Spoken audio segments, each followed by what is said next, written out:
হযরতে নূহ আলাইহিস সালাতু ওয়াস সালাম এমন কোন বান্দা নাই ওই নূহ নবীর ওই নৌকার ব্যাপারে জানে না, ওই কিস্তির ব্যাপারে জানে না। নূহ নবীর নাম আল্লাহ কোরআনে 42 জায়গার মধ্যে আনলেন। এত দামি নবী, প্রাচীন কালের অনেক আগের এক নবী নূহ নবী। ওই নবীকে আল্লাহ যখন তার কওমের দরবারে পাঠায়া দিলেন, নবী যান যান ওই কওমের লোকের দরবারে যাইয়া আল্লাহর গুণগানগুলো এদের সামনে বর্ণনা করবেন, আর এদেরকে বলবেন তোমরা যেই দেবদেবীর পূজা করো ওই পূজা করে তোমাদের কোনো লাভ হবে না। ওই দেবদেবীর দরবারে যাইয়া ওই দেবদেবীর মূর্তি পূজায় লিপ্ত হয়ে গেলে মূর্তিগুলো তোমাদেরকে দিতে পারবে না। তোমাদেরকে দিতে পারবেন একজন, চিল্লা বলো তার নাম। ওই আল্লাহ তোমাদেরকে দিতে পারবে রে আমার কওমের লোকেরা, হে আমার সম্প্রদায়ের লোকেরা, তোমাদেরকে দিতে পারবে আমার আল্লাহ। কোনো মূর্তি দিতে পারবে না, কোনো দেবী দিতে পারবে না, কারণ সে তো নিজেও চলতে পারে না, খাইতেও পারে না। বারবার এদের সামনে গিয়া বুঝায়। নূহ নবী আলাইহিস সালাম তার সম্প্রদায়ের লোককে বারবার আল্লাহর কথা স্মরণ করে দিয়া জানায়া দেয়, হে আমার কওমের লোকেরা একটু আসমানের দিকে তাকায়া দেখ। ওই আসমান থেকে আল্লাহ তোমাদের জন্য বৃষ্টি বর্ষণ করে, আর ওই বৃষ্টি দুনিয়াতে বর্ষিত হওয়ার পরে তুমি দুনিয়াতে যত ধরনের শাকসবজি আছে ওই দুনিয়াতেই তোমরা সুন্দর করে খেতে পারো। শাকসবজিগুলো কেমনে হয়? দুনিয়ার কোনো মানুষের মাধ্যমে হয় না, আমার আল্লাহর মাধ্যমেই তো হয়। এটা কোনো দুনিয়ার বিজ্ঞানীও কৃত্রিমভাবে বানায়া রাখতে পারবে না। বানায়া দিলে অত পরিমাণ স্বাদ, একটার মাঝে আর একটার স্বাদের কোনো মিল নাই, এরকম স্বাদ দিয়া ভরপুর করে দিতে পারবে না। নূহ নবী এভাবে সবার সাথে এই কথাগুলো বলে, আর আমার আল্লাহরে চিনানোর জন্য পাগল পাড়া হয়ে যায়। নূহ নবী তাদের কাছে বলে, তোমরা ওই আল্লাহরে মেনে নাও যে আল্লাহ পানি বর্ষণ করার মাধ্যমে নদী নালা খাল বিলে তোমাদেরকে পানি দেয়, আর ওই পানি থেকে একটা না, দুইটা না, তিনটা না, এত শত শত এতগুলো মাছ আল্লাহ তোমাদের জন্য এই পানির মধ্যে দিয়া দিলেন। ওখান থেকে তোমরা মাছগুলো সংগ্রহ করে করে খাও, শাকসবজিগুলো এই জমিনের মধ্যে তোমরা ফলন করে খাও। এত মজার খাবার খাওয়ার পরেও আমার আল্লাহকে তোমরা কেন চিনতে পারো নাই? হে আমার কওমের লোকেরা, তোমরা এক আল্লাহর ইবাদতের মধ্যে মগ্ন হয়ে যাও, এক আল্লাহর গুণগান গাও। যতই বলে এরা তো এক আল্লাহর কথা মানতে যায় না। তখন উনি বলতে লাগলেন, তোমরা যদি আল্লাহরে না মানো তাহলে জাহান্নামে তোমাদের যাওয়া লাগবে, তোমাদের পরিস্থিতি ভালো হবে না, তোমাদের ইন ফিউচারের যেই সব তোমাদের লাখ ওই ভাগ্য লাখ তোমাদের কোনোটাই ভালো হবে না। এদেরকে যতই বলে এরা তো মানতে চায় না, চায় না, চায় না, চায় না, কারণ কপালে হিদায়াত যার নাই। আমি জুনায়েদ আল হাবিব কেন, সৌদি আরব কেন, সারা বিশ্বের বড় বড় স্কলার যদি আইসা বাংলাদেশের গুটি কয়েক নাস্তিকের সামনে যদি বুঝায় তুই আল্লাহরে মানো, আমার নবীরে মানো, কোরআন মানো, হাদিস মানো, কপালে হিদায়াত না থাকলে হিদায়াত বড় বড় স্কলারদের কথায়ও জুটবে না, ঠিক কিনা? কপালে যার হিদায়াত নাই হিদায়াত জুটবে না। সব ক্ষমতা পাওয়ার আমার আল্লাহর হাতের মধ্যে আল্লাহ রেখে দিলেন। আল্লাহ বলেন, নবী আপনি বুঝাইয়া দেন, এরা আসলে আসবে না, আসলে নাই। এভাবে নূহ নবী এদের কাছে বলার পরে এরা অমান্য করে আবার বলে, নবী আপনি যে দাবি করেন আযাব হবে, আযাব হবে, এটা তো বাকি খবর, আমরা নগদ খবর নিয়ে চলি, বাকি খবর নিয়ে আমরা চলি না। নূহ নবীকে কথা বলার পরে আল্লাহ এবার নবীকে আদেশ করে জানায় দেয়, নবী আমার ওই স্থলভাগে যাবেন, ওই জায়গায় যাইয়া একটা 3 তলা বিশিষ্ট একটা নৌকা আপনি বানানো আরম্ভ করে দেন।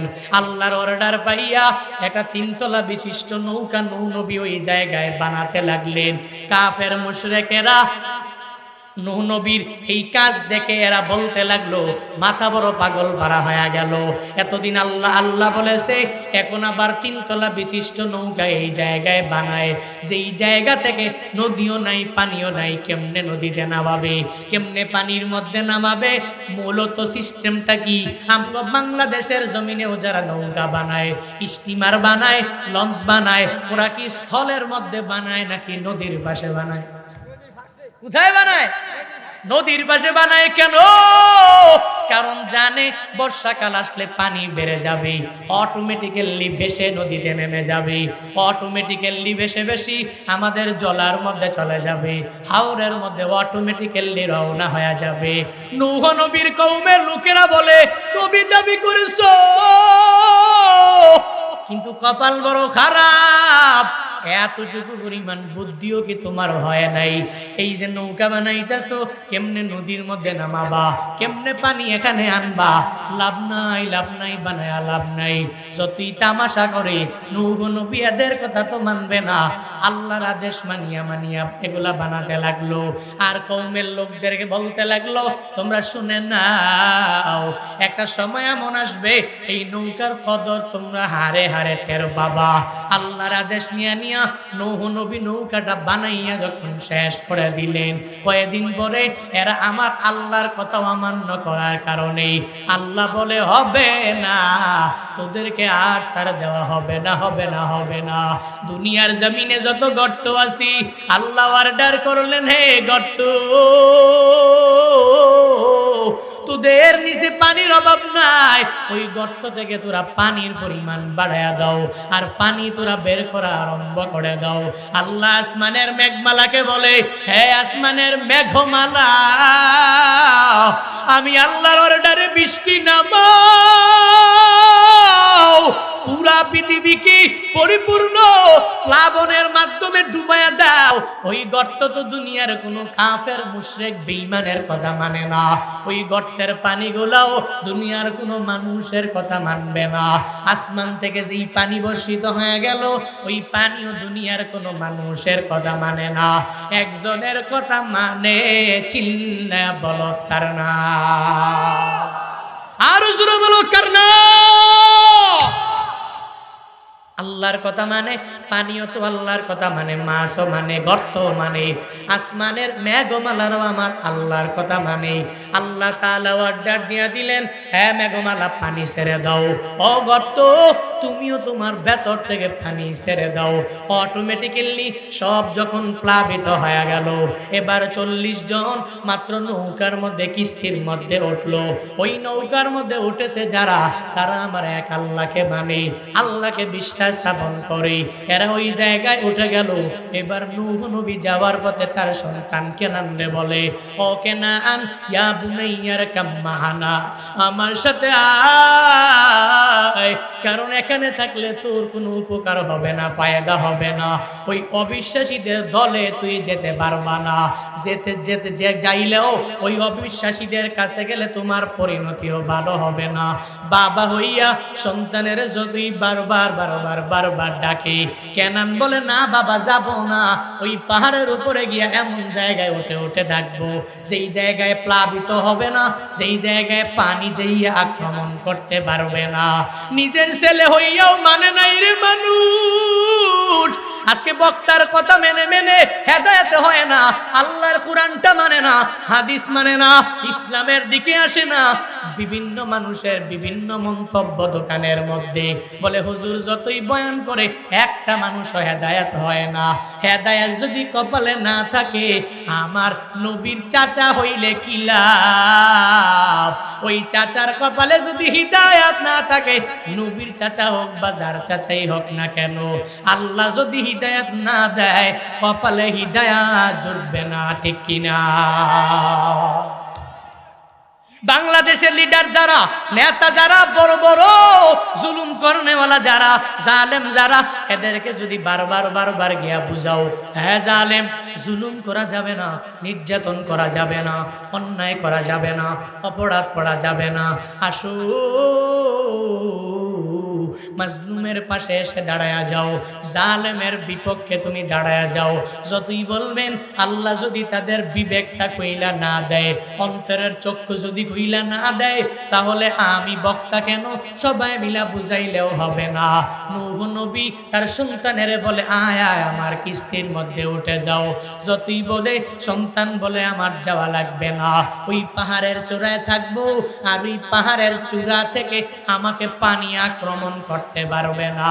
40 জন নিয়া নৌকা নিয়া চলে গেলেন। পুরো এলাকা প্লাবিত, বন্যার মাধ্যমে সব ধ্বংস হয়ে গেল। যেই মানুষেরা আমার আল্লাহরে মানতে পারে নাই, এরা ধ্বংস হয়ে গেল, সব মরে মরে মরে মরে সাফ হয়ে গেল। যদি একটা পর্বত আছে, ওই পর্বতের নিকট যাইয়া ঠেকে গেল নৌকা। যাওয়ার পরে তাকায়া দেখে কেনানো মারা গেছে, সব দুনিয়া থেকে বিদায় হয়ে গেল। এবার নূহ নবী আমার আল্লাহরে ডেকে বলে, হে মালিক, তুমি আমার কাছে ওয়াদাবদ্ধ হয়েছো, আমার পরিবারের কোনো ক্ষতি এই প্লাবনের মধ্যে হবে না। আমার কেনান, আমার ছেলে, এই কেনান কেন দুনিয়া থেকে বিদায় হয়ে গেল? আল্লাহ বলে, নূহ আমার নবী, আর বলার দরকার নাই। আপনি জানেন না আপনার ছেলে অবিশ্বাসীদের কাতারে চলে গেল। আর যারা ঈমান আনে না, আমার এক আল্লাহকে মানতে পারে না, এক আল্লাহর কমান্ড অনুযায়ী দুনিয়ার মধ্যে চলতে পারে না যারা, এদেরকে আমি আল্লাহ ছাড় দেই, তবে ছেড়ে দেই না। ও নবী, আপনার ছেলের বেলায় আফসোস বিন্দু মাত্র পরিমাণ করার দরকার না। আলম তারা কাইফা ফাআলা রাব্বুকা বিআসহাবিল ফিল। আল্লাহ বলেন, নবী আমার, আলম তারা আয় আলম তাআলাম, নবী আপনি কি জানেন না হস্তি বাহিনীর ব্যাপারে? হস্তি বাহিনীর সাথে আমি আল্লাহ কি রূপাচরণ করলাম, নবী আপনি কি দেখেন নাই নাকি জানেন না? নবীজির জন্মের 50 দিন আগে, আবার কোন মুফাসসিরিনে কেরাম বলেন নবীর জন্মের 1 মাস 25 দিন আগে। এর মানে 55 দিন আগে আল্লাহ পাক রব্বুল আলামিন হস্তি বাহিনীর সাথে যে আচরণ করেছেন, যেই ব্যবহার করেছেন, এদেরকে যে ধুলায় ধুলায় এদের কায়দা সব মিটায়া দিয়েছেন। এদের যে চক্রান্ত বড়, ওই চক্রান্ত আল্লাহ ধুলার মধ্যে মিশায়া দিয়েছেন। এই সব ব্যাপারে আল্লাহ নবীকে জানায়া দেয়, নবী আপনি কি জানেন না, আপনি কি দেখেন নাই আপনার রব হস্তি বাহিনীর সাথে কি রূপ আচরণ আপনার রব করলেন? এই আয়াত কেন আল্লাহ নবীকে বলেন? আল্লাহ সব কুরাইশদেরকে জানায়া দেয়, পৃথিবীর মানুষদেরকে জানায়া দেয়, হে পৃথিবীর মানুষেরা, তোমরা এক আল্লাহকে না মেনে নিজে যা মন চায় তাই করো। যত পরিমাণ পাওয়ার তোমরা দেখাও না কেন, যত পরিমাণ পাওয়ারফুল বডি নিয়ে তোমরা মানুষের উপর জুলুম করো না কেন, নির্যাতন করো না কেন, আমার আল্লাহর ধরা বড় ধরা। শুনে নাও, শুনে নাও, যে আমার আল্লাহ ওই কাফেরদের সাথে এমন আচরণ করেছে, এদের এত বড় বড় হাতি হওয়ার পরেও এদেরকে দুনিয়া থেকে বিদায় করে দিল। এদের কায়দা, এদের চক্রান্ত সব আল্লাহ মাটির সাথে ধুলার মধ্যে মিশায়া দিলেন। আল্লাহ বলেন, হে কুরাইশেরা, হে দুনিয়ার বড় বড় কাফেরেরা, হে বেঈমানেরা, আমি আল্লাহ যে ওই সময়ে হস্তি বাহিনীর সাথে যে আচরণ আমি আল্লাহ করেছি, বর্তমানেও যারা মানুষের উপর জুলুম করে, নির্যাতন করে, অন্যায় করে, একটা মানুষের উপরে গরিবের শেষ ভিটাটাও নিয়ে যাওয়ার জন্য পাগল ভাড়া হয়ে যায়, একটা মানুষকে হয়রানি করে, ওই মানুষগুলো মনে করে ওদের ক্ষমতা যাবে না, যাবে না, যাবে না, যাবে না, এদের নেতৃত্বের চেয়ার ছুটে যাবে না, এদের মন্ত্রিত্বের পাওয়ার গুলো কোনো সময়ের জন্য ছুটে যাবে না। হে বড় বড় লিডারেরা, শুনো, আমার যে আল্লাহ ওই হস্তি বাহিনীর সাথে যেই আচরণ করেছে, ওই আল্লাহ এখনো আছে না নাই? আল্লাহ আছেন, আল্লাহ ছাড়া দেয়, আল্লাহ ছেড়ে দেয় না। যে সময়ে ধরবে আপনি কি দেখেন নাই আমি আল্লাহ হস্তি বাহিনীর সাথে কিরূপ আচরণ করলাম? আল্লাহ নবীকে এটা বলে বলে হস্তি বাহিনীদের ঘটনা সুন্দর করে বর্ণনা করে জানালেন। আপনার জন্মের 50 দিন পূর্বে ওরা বাইতুল্লাহকে ধ্বংস করার জন্য হাতি নিয়া এভাবে হাজির হয়ে গেল কাবাকে ধ্বংস করার জন্য। এদের সব চক্রান্তকে মাটির মধ্যে মিশাইয়া দিলাম। শুধু তাই না, পৃথিবীতে যত মানুষগুলো আল্লাহর সাথে গাদ্দারি করেছে একটা মানুষও টিকে থাকতে পারে নাই। ফেরাউনের দিকে তাকায়া দেখো, ওই ফেরাউন মূসার সাথে এত কথা বলে মূসাকে মানতে চায় না। মূসাকে মারবে ভাব, মূসার কোনো আইনও মানতে চায় না। মূসা নবী সবাইরে বলে, হে আমার কওমের লোকেরা, আমার আল্লাহকে মানো। ওই এক আল্লাহর বিশ্বাস তোমাদের অন্তরের মধ্যে তোমরা ঢুকায়া দাও। যতই বলে কেউ মানে আর কেউ মানে না। ফেরাউন বলে, তুমি কোন আল্লাহর কথা আমার সামনে বলো? আমি তো রব্বুকুমুল আলা, তোমাদের বড় খোদা তো আমি, আমারে মেনে নাও, আল্লাহর বিষয়টা তোমরা বাদ দিয়া দাও। ফেরাউন এত কথা বলল যে ওই ফেরাউনের পরিণতিটা দেখছো নি বান্দা, ভালো হয় নাই। আল্লাহ বলে, গোলাম আমি আল্লাহ তো সার দেই তবে ছেড়ে দেই না। ও বান্দারা, ওই যে ফেরাউন মূসা নবী সুন্দর করে নীল নদ দিয়া চলে গেল ও পারে। আল্লাহ পাক মূসা নবীরে সুন্দর 12টা রাস্তা বানায় দিলেন, 12টা গোত্রের জন্য। এরা সুন্দর করে পার হয়ে গেল। ফেরাউন পার হতে পারে না, ওই পথি মধ্যে গিয়ে এই রাস্তাও বেলেন হয়ে গেল। নীল নদের মধ্যে চুবাইয়া চুবাইয়া ডুবাইয়া মারছে। পৃথিবীর কোনো নেতা না, পৃথিবীর কোনো নবী না, পৃথিবীর কোনো পয়গাম্বর না। ওই নীল নদে ফেরাউনের ডুবাইয়া মারছে একজন। চিল্লায়া বলো তার না। या इलाही तू मेरा खालिक है, या इलाही तो मेरा मालिक है, या इलाही मी को नद शजरू कमार, या इलाही मी को नद शजरू हजार, या इलाही मी को नद अर्दो समा, या इलाही मी को नद जाऊं हवा। ওই আল্লাহর ক্ষমতা কেমন দেখছুনের মানুষ? ওই আল্লাহর ক্ষমতা দুনিয়ার কোনো বান্দার মতো এমনটা না। আল্লাহর ক্ষমতা, আল্লাহর পাওয়ার এমন পরিমাণ। ফেরাউনের নাকানি চুবানি খাওয়াইয়া যে নিজের রব দাবি করে, খোদা দাবি করে, ওরে নীল নদের মধ্যে ডুবাইয়া ডুবাইয়া আল্লাহ মারলেন। নমরুদের দিকে তাকায়া দেখেন, আমার এক আল্লাহকে মানে নাই। নিজের কর্মচারীরা জুতা দিয়া পিটাইয়া পিটাইয়া দুনিয়া থেকে বের করে দিল, বিদায় করে দিল। নিজের কর্মচারীর হাতে জুতা দিয়া পিটা খাইল ওই নমরুদ। এর একমাত্র কারণ আল্লাহ বলে, আমি আল্লাহর পাওয়ারের কোনো কমতি নাই। আমি আল্লাহর এত পাওয়ার, যারাই বাড়াবাড়ি করবি ওদেরকে পরিপূর্ণ ধূলিসাৎ করে দিব। তবে মাঝে মাঝে ছাড়ে দিব, কিছু টাইমের জন্য আমি আল্লাহ অপেক্ষা করব। এর একমাত্র কারণ বান্দা যতই অন্যায় করে, অপরাধ করে, জুলুম করে, আল্লাহ ফেরাউনের ছাড় দিয়েছে। দেখেছে ফেরাউন ঈমান মানে না, এক আল্লাহকে বিশ্বাসও করে না। এরপরে আল্লাহ বলেন, ফেরাউনের বিদায় করে দিয়া দিলাম। আল্লাহ নমরুদের কতবার সুযোগ দিয়েছেন, নমরুদায় ওই ইব্রাহিমও জান্নাতে থাকবে রে নমরুদ, তুইও ইব্রাহিম আমার নবীর সাথে জান্নাতের মধ্যে থাকতে পারবি। তবে আয় আয়, আমি আল্লাহর এক কালেমা তুই মেনে নাও, আমি আল্লাহ এক, সব সুন্দর করে তুই মেনে নাও। নমরুদ মানে নাই, আল্লাহ সুযোগ দিয়ে দিলেন, মানে নাই। এই কারণে জাহান্নামী হয়ে গেলেন। দুনিয়াতেই লাঞ্ছিত অপমানিত হয়ে দুনিয়া থেকে বিদায় নিয়ে গেলেন। শুধু তাই না, হযরতে নূহ আলাইহিস সালাতু ওয়াস সালাম এমন কোন বান্দা নাই ওই নূহ নবীর ওই নৌকার ব্যাপারে জানে না, ওই কিস্তির ব্যাপারে জানে না। নূহ নবীর নাম আল্লাহ কোরআনে 42 জায়গার মধ্যে আনলেন। এত দামি নবী, প্রাচীন কালের অনেক আগের এক নবী নূহ নবী। ওই নবীকে আল্লাহ যখন তার কওমের দরবারে পাঠায়া দিলেন, নবী যান যান ওই কওমের লোকের দরবারে যাইয়া আল্লাহর গুণগানগুলো এদের সামনে বর্ণনা করবেন আর এদেরকে বলবেন তোমরা যেই দেবদেবীর পূজা করো ওই পূজা করে তোমাদের কোনো লাভ হবে না। ওই দেবদেবীর দরবারে যাইয়া ওই দেবদেবীর মূর্তি পূজায় লিপ্ত হয়ে গেলে মূর্তিগুলো তোমাদেরকে দিতে পারবে না। তোমাদেরকে দিতে পারবেন একজন, চিল্লা বলো তার নাম।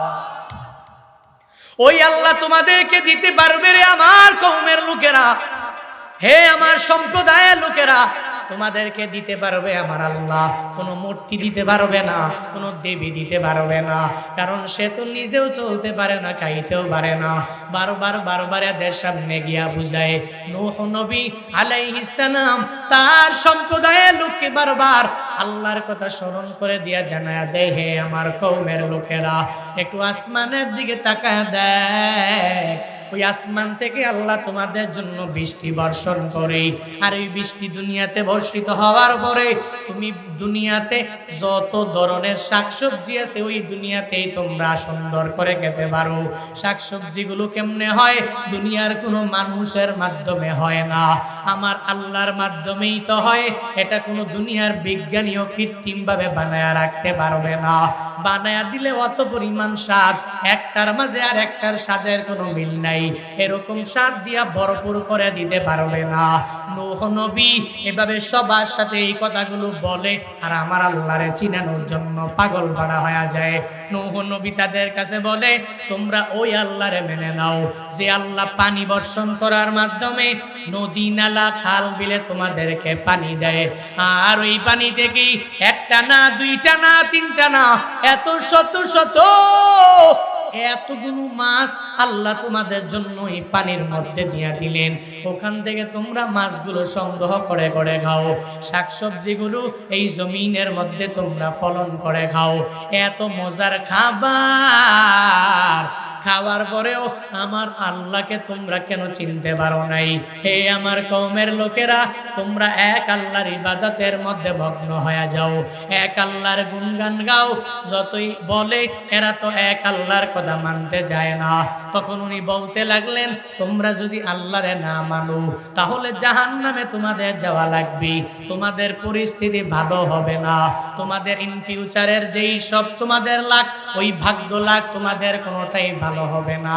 এদেরকে যতই বলে এরা তো মানতে চায় না, চায় না, চায় না, চায় না, কারণ কপালে হিদায়াত যার নাই। আমি জুনায়েদ আল হাবিব কেন, সৌদি আরব কেন, সারা বিশ্বের বড় বড় স্কলার যদি আইসা বাংলাদেশের গুটি কয়েক নাস্তিকের সামনে যদি বুঝায় তুই আল্লাহরে মানো, আমার নবীরে মানো, কোরআন মানো, হাদিস মানো, কপালে হিদায়াত না থাকলে হিদায়াত বড় বড় স্কলারদের কথায়ও জুটবে না, ঠিক কিনা?